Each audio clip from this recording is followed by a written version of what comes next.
Hello, hello! My name is Jason Parker. Welcome back to this channel about magic! Today we're looking at another act from the second episode of the first season of Penn and Teller's Fool Us. This magician is named Graham Jolley, and according to Wikipedia, he is mind reader and mentalist, British. That's kind of funny because the previous magician, John Allen, was named as street magician, yet he did kind of a mentalism act. So now I don't know whether to believe Wikipedia. Is this guy, Graham, really going to do mind reading and mentalism, or is he going to just do something completely different? Anyways, stay tuned after the reaction for a pearl of wisdom in the form of an Aesop's fable, and let's just go ahead and jump right into the reaction. What do you say? Graham Jolley. Hello, my name is Graham Jolley. I'm probably one of the world's oldest mind readers or mentalists. Yeah, bloody marvellous. You're probably wondering what the word mentalist is. Well, it's different from a magician, although we all come from the same background. 4. It is 4. But when I got to about 15, I thought it was rather childish doing this sort of thing. It didn't feel right, you know, and so I stopped. Hello, ladies. Actually, I think that's really impressive. That multiple card production he was doing there with his hands, I've been practicing that and I can't do it nearly as well as he's doing it, but I guess it's for children. Proceeding. Thank you. Would you help me? I've been doing this now for about 40 years, I think. 2 of those years have been successful. The rest, well, it's been downhill, really. I used to be the world's fastest mind reader, but now I'm sort of slowed down rather. I've now become one of the oldest mind readers in the country. I'm nearly 66 now, and people think I should pack up, retire, and spend more time with the family. I don't want to. Have you seen my wife? The problem is I've got to fool Penn and Teller. I've got to do something which Penn and Teller couldn't even be bothered to try and work it out. In that way, I can sort of short-circuit their thinking process, I hope. Ooh, I'd be lying if I said I didn't care whether I fooled them or not. I would like to fool them. Goodbye. Wow, already this guy has left me with a very impressed feeling. He seems very quick-witted and versatile. I mean, he's saying he's going to do mentalism, but he's doing a lot of card manipulation stuff as well. So that shows me he has a robust knowledge of magic. And despite him talking about being old or something, he seems very youthful with his attitude and his personality. Attitude plus personality, because there's a really important difference in saying both of those words. All right, let's see what he's got. If you ever wonder what would happen if Basil Fawlty had gone into magic, I think we're about to find out. Will you please welcome Graham Jolley?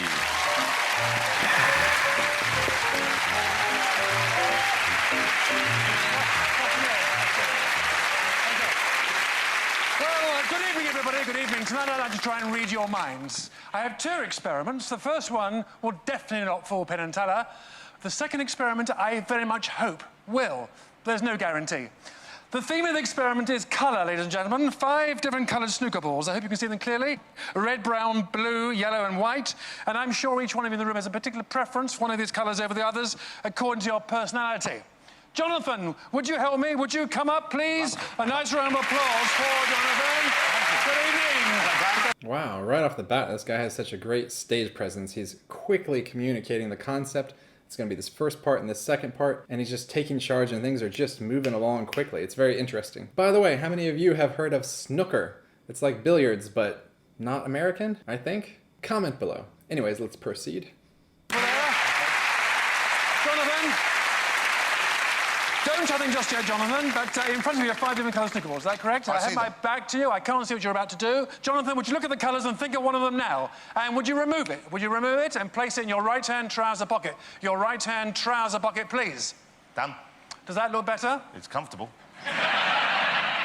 4 remain, is that correct? Yeah, yes. Think of one of them, remove it. Would you place that in your right-hand jacket pocket over here? Okay. Visual clue, your right-hand jacket pocket, please. Have you done that? Yes, yes, You have 3 remaining. Would you think of one of them, remove it? Would you place that in your left-hand trouser pocket? Your left-hand trouser pocket, please. Have you done so? Yes. And you have 2 left? Yes. Would you think of one of them, remove it? Would you place that over here in your left-hand jacket pocket? Your left-hand jacket pocket, please. Have you done that? Done. And Jonathan, you have 1 left, is that correct? Yeah, there's just the 1 left. Would you take it and would you place it in one of your inside breast pockets, right or left-hand side? And let me know when you've done so, please. It's done. Are they the all box gone? is empty. They're all now, gone. Jonathan, most people think of those colours in a particular preference according to their personality. So far, it seems like a very fair selection. I'm not sure exactly how someone might know which pockets the different colors are in. I mean, clearly he's going to try to read that or predict that somehow. I did notice that he closed the box rather quickly after the balls were removed. Maybe there's something special with that box?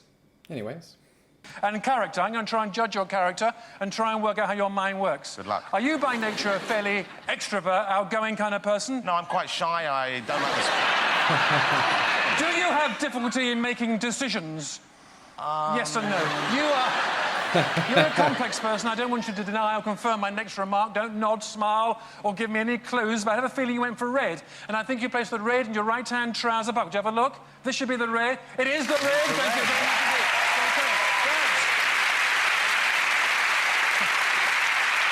Okay, that left you with a choice of just 4 colours. You're the kind of man, I think you are, you're the kind of man who, after a hard day at the studio, likes to get home, put on some music, pour yourself a drink, and put on women's clothing.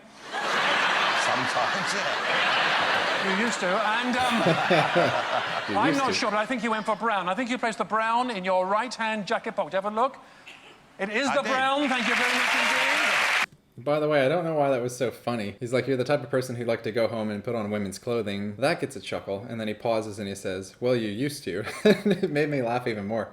I don't exactly understand why that's funny, except that it seems so specific, like that it's real. Maybe. Anyways, I'll stop picking apart the humor now. Let's proceed.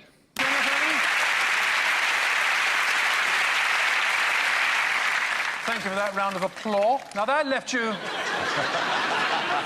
with a choice of just 3 colours. Yes, sir. Have you, in the last 2 or 3 years, ever seriously, I mean seriously, considered committing a criminal offence against Piers Morgan? Well, on a daily basis. Who hasn't? Interesting response. I think you went for blue. And I think you placed the blue in your left-hand trouser pocket. Do you have a look? It is the blue. Blue it is. Thank you very much indeed. And that left you with a choice of just 2 colours. Jonathan, don't tell me which, but just say yes or no. Can you remember your next choice? Not really. You Can I can't. have a little... Let me have a look. No, don't look. Don't look. Obviously, I can't read Jonathan's mind because he doesn't know what it is, so I'll have to use a different technique. Guessing. I think you probably went for yellow, and I think you placed the yellow in your left-hand jacket pocket. Do you have a look? Yellow It is it the is. yellow!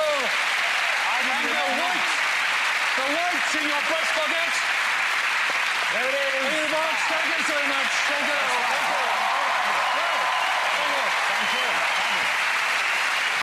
Okay, I've got to say that was a really cool effect. I know there's going to be a part 2, but I'll just give you my comments now. He said this one would probably not fool Penn and Teller, so I guess it's just for fun. And if I had to guess how it was done, I could imagine 2 different methods. Maybe the box is special, maybe it has some light sensors to detect when the balls are present or not present, and it could code some kind of vibration to inside of his jacket so he can feel it. Or the box is just a normal box, and he has someone like a Confederate in the audience or backstage watching, and seeing which color Jonathan Ross picks, and communicating it to the magician the same way I just described before with some kind of a vibration method. But anyway, brilliantly performed, and as he said, that's not the main effect. There's going to be a second thing that's the really fooling part, so let's get to that. Well, I don't think that will fool Penn and Teller. If my Aunt Mary can think of 3 possible solutions. So may I invite Penn and Teller to join me? A nice round of applause for Penn Teller. Hi, Penn. Thank you very much indeed. Thank you. Thank you. I'm obliged to give you my card. I'm a financial advisor, and I'd like to show you a card trick, if I may, gentlemen. Just give the pack a shuffle. Now, Penn.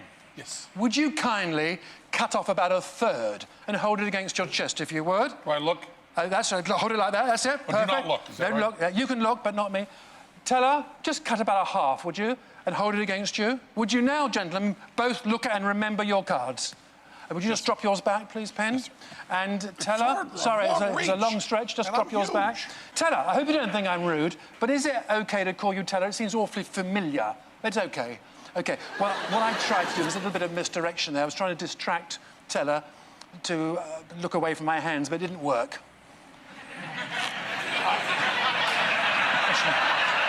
I find it quite irritating, actually. And,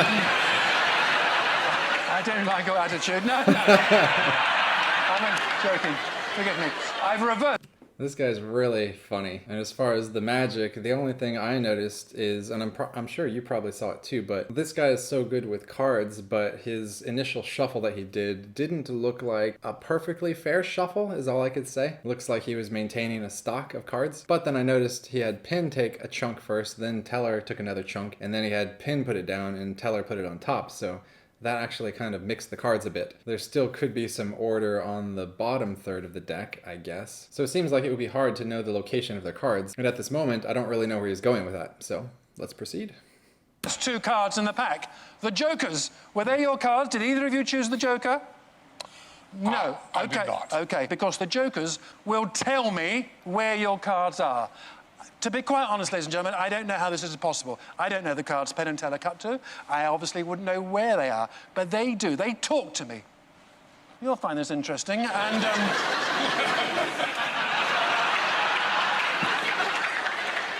they will tell me where the 2 cards are. Hello? I was too busy thinking about the method to enjoy that joke, but that was pretty funny. Can you speak clearly, please? It's not Channel 4. And, it's where? The 18th card from the top. Thank you so much. And Teller's joker will tell me where your card is. Ah, that's clearer. 43rd. Okay, the jokers tell me that the 2 cards are at the 18th and 43rd card from the top of the pack. I'm sorry, I've got to do this fairly quickly. I know it's dull. I'm just going to count down to the 18th card. 1, 2, 3, 4, 5, 6, 7, 8, 9, 10, 11, 12, 13, 14, 15, 16, 17, 18. I never forget, ladies and gentlemen, what Sigourney Weaver once said to me. She said, "Who are you?" I'm trying to make this entertaining. And 18, 19, 20, 21, 22, 23, 24, 25, 26, 27, 28, 29, 30, 31, 32, 33, 34, 35, 36, 37, 38, 39, 40, 41, 42, 43. Gentlemen, well, here are the cards. Penn, please, what was your card, if you would? King of Spades. The King of Spades. You were so close. The King of Spades. It's a funny thing to say.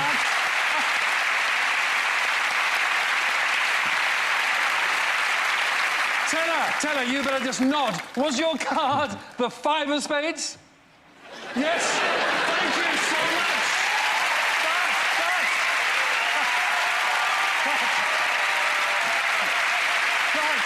Huh, so that's interesting. Actually, I don't know how he did that. I did notice at one point he spread the whole deck across the table and he pulls out the jokers, and the next camera cut, all the cards are back together in a stack. We didn't get to see him collecting them together. I wonder if he somehow had palmed a certain number of cards and added them on top of the deck to affect how many cards down Penn and Teller's selection would be. But even then, that would be really difficult, and I just have no idea. That's just some crazy, wild speculation because I saw there was one moment that was cut out of the performance, and maybe it wasn't even important. Maybe it wasn't even part of the trick, and they just cut it for brevity. I don't know. But yeah, I mean, that's pretty cool, pretty fooling. Let's see what else. It looks like he's got something else to say here. I know what you're thinking, ladies and gentlemen. You're thinking this is quite a lot of procedure for what is really a very minor miracle. Obviously, the jokers don't talk to me, but the jokers do have the power of prediction. Because before the show, Penn's joker predicted 18, and Teller's joker predicted the 43rd position. Thank you so much. Thank you. Thank you.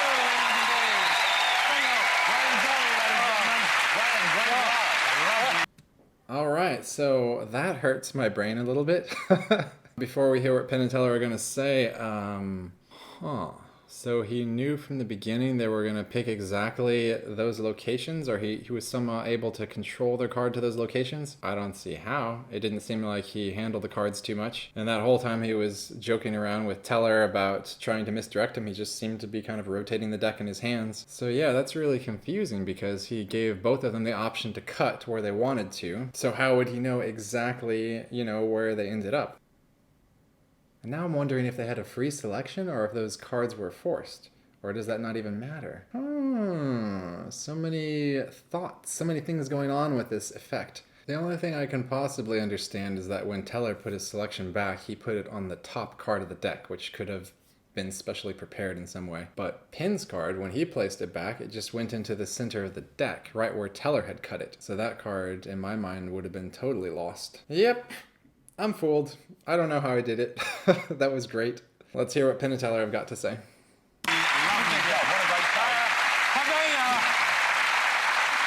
I think they've had long enough to discuss it, don't you? You think we should go back in there? Second more, Graham. Sorry. That was great. Well, you know what I love? He's sitting from there, I'm watching, I'm trying to see what you're doing, I can't work it out. But the audience's reaction, when you pulled some of those last things, they were looking at each other completely dumbfounded. That must be a lovely thing Very to see. satisfying, yes. They look genuinely mystified to me. If they get it or they don't, we've had a great show. That was tremendous, wasn't it, ladies and gentlemen? Let's go back in. Thank you very much. I think they've had They're still chatting about it. Mr. Penn, Mr. Teller. Just ignoring me won't make it go away, you know. I mean, you're going to have to talk to us sooner or later. He's still... How rude are these Americans, eh? They come over here, they take our shows, they ignore our hosts. Gentlemen, you look a little perplexed. Well, let's start with a few things it's not. You did not do a card force. We had a real choice of the card. Could we look at that deck now? Yes. We could. We could look at the deck. I hope I now. haven't given you a clue. So there is not, as you can see, this is a, as far as I can tell, I haven't eaten. this is a regular deck of cards. There's not a bank. You could have had a bank of King of Spades, a third of the way down. I was going to use that method, actually. But you didn't. Gosh, But yes. you didn't. I get the feeling... So are you just fishing here? I'm not Or do you know fishing. where you're I'm going telling somewhere you with this? what it couldn't be. Yeah. I'm building him up. Are you? Because it's so great. Okay. So I think by doing all of that with no force and no deck switch, you might know what my next words are going to be. I believe, Graham, you fooled us.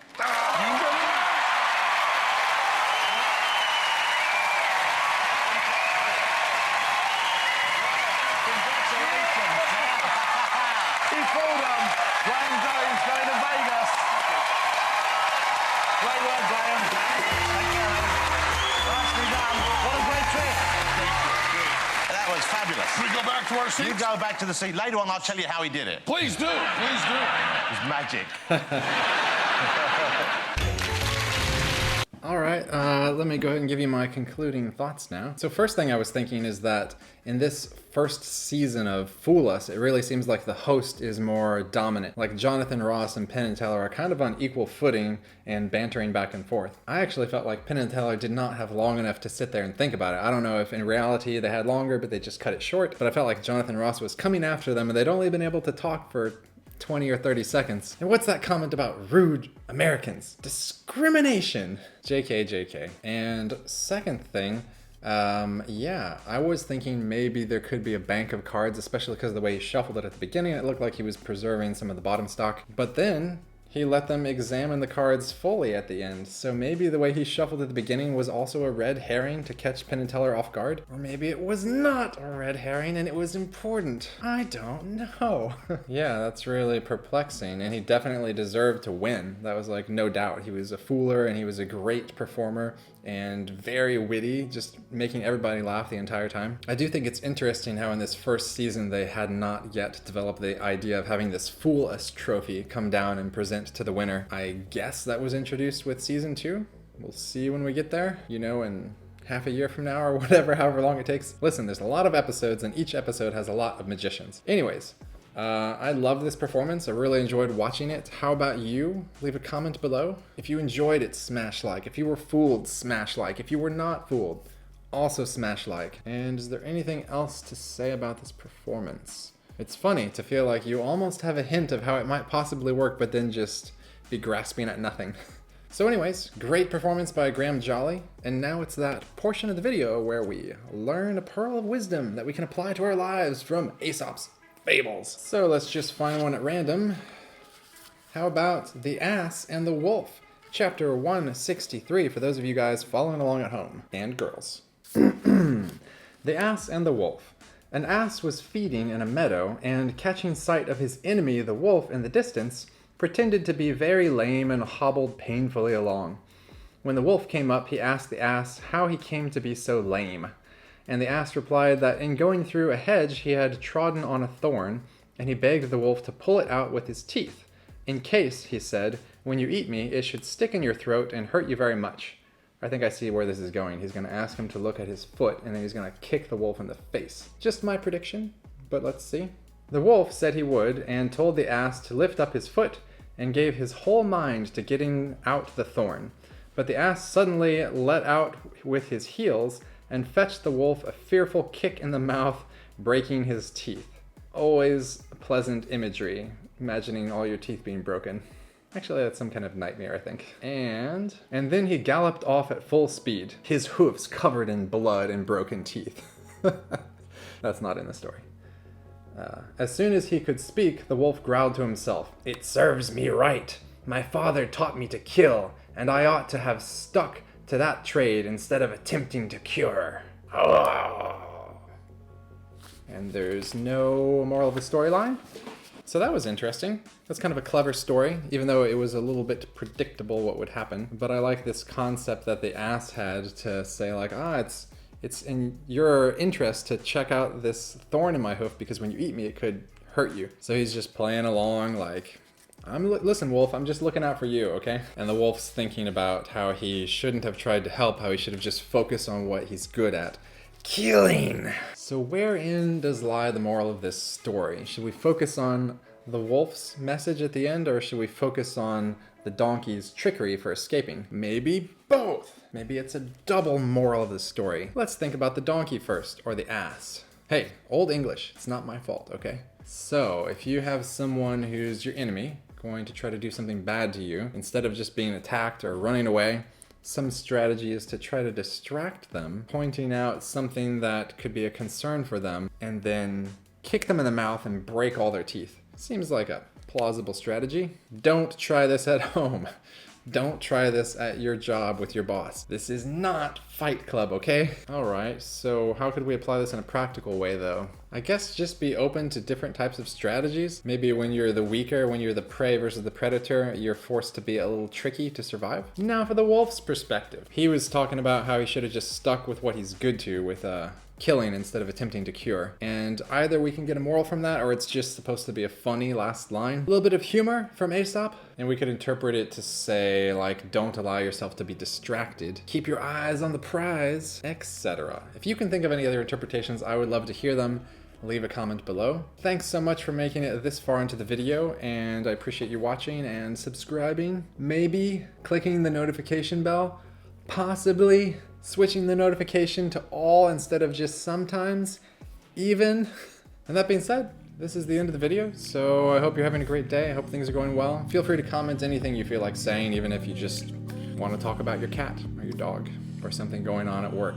I'll probably reply back. With that being said, I'm gonna see you in the next video. Goodbye. Yup.